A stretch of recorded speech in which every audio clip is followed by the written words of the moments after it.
Today TV ప్రతినిధి చింతలపూడి.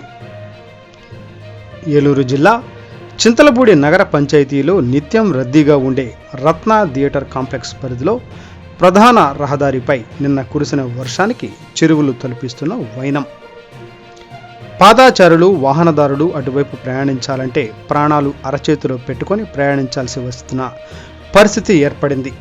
ఈ రహదారి గతంలో నామమాత్రంగా పనులు ప్రారంభించి నాణ్యతాపరమైన చర్యలు లేకుండా పూర్తి చేయడం వలన మరలా పునఃప్రారంభించాల్సిన అవసరం ఏర్పడింది.